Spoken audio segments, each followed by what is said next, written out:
Greetings, my dear viewers, it's March the 18th and as usual in my first video I'm going to discuss not the frontline events but the events that happen at the background of that military action. As you know, I follow the activities in social networks and in infospace very carefully, and for the last 2 days I have noticed a very interesting trend in the Ukrainian social networks. They began promotion of the thesis that very soon, in 10 days, on March the 28th, another NATO summit will take place where the treaty members will take a decision to enter Ukraine with NATO troops. In this way, NATO troops will save Ukraine. Let's see how realistic this is. If we look carefully at what the Ukrainian so-called partners from the West said about the conflict in Ukraine back in the fall of 2021, we will find out that they stated that they would not defend the territory of Ukraine with their own military. No NATO troops will stand on the Ukrainian land. Yes, they say, we will certainly help official Kiev, but the latter must act on its own. Okay, you said, that was before the war, but what happened next? Remember the first flash mob, which was also supposed to mobilize the population of Ukraine to fight to the last Ukrainian? This flash mob said, the whole world is with us. As I said in one of my videos before, Ukrainian point of view says that it is not the whole world which stands for them. There are only approximately 1/5 in population of the world. It is, of course, the United States of America, Canada, and most of Europe. The rest of the world is against Ukraine. Moreover, it indirectly supports Russia. This thesis has become obvious even to the ordinary people of Ukraine, so another one is thrown into society. NATO will now definitely enter Ukraine with its troops because it cannot be otherwise. Why so? Because the situation on the fronts is simply bad for the Ukrainian armed forces. Approximately half of the military vehicles have already been destroyed. The troops are exhausted.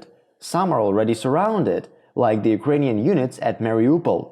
The rest of the Donetsk front is about to be breached and later surrounded. The situation near Kharkov is also not looking good for the armed forces of Ukraine at the moment. Kiev is almost surrounded. Russian troops are approaching Kryvyi Rog.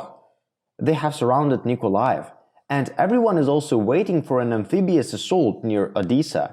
And today, in order to mobilize the population of Ukraine and to continue to hold on the confidence that very soon they would win, the one and only thesis is used. NATO troops will come and support Ukraine. Hold out a little longer for another 10, another 20 days. They will definitely come and break the backbone of the Russian army. So then, why do they do it? They know that there will be no NATO troops on their territory of Ukraine. There is one simple reason, exactly the same reason why they started the war in Donbass in 2014. It is to spill as much blood as possible, so that there would be a lot of problems on those lands after the Russian Federation solves all its problems in Ukraine. That's the reason why the infrastructure is being barbarically destroyed today. Please know that it is not a coincidence that the Ukrainian armed forces are now stationed in kindergartens, schools, hospitals, and social infrastructure facilities, thus forcing Russian troops to strike at them. For example, in my hometown, Sumy, one of the headquarters of the Ukrainian armed forces is located inside a children's hospital, which means that they cover themselves by children. Yes, of course, no one will strike at the children's hospital, because there would be monstrous. But eventually, the people who gave these orders will be brought to justice.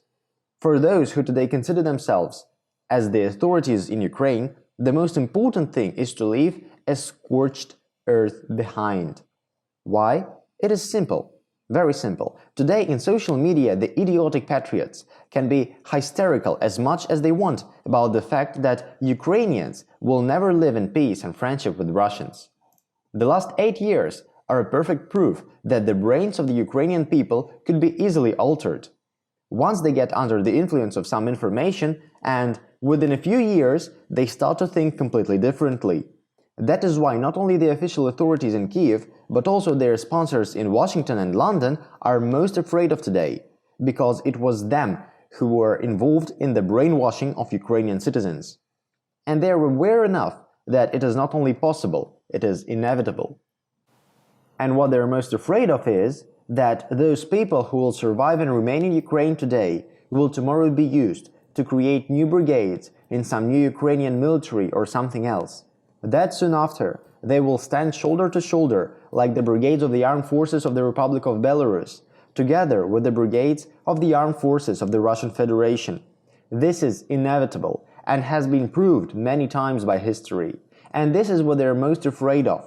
That is why they are looking for any possibility to convince the Ukrainians to take up arms and die for their interests, in an absolutely futile and pointless war for the current government. This is why they create different informational nonsense, imaginary victories. The whole world is with us. NATO troops will enter tomorrow. But all this is made up in order to make you, the ordinary Ukrainian people, believe in a close victory, in which those people who are encouraging you no longer believe themselves.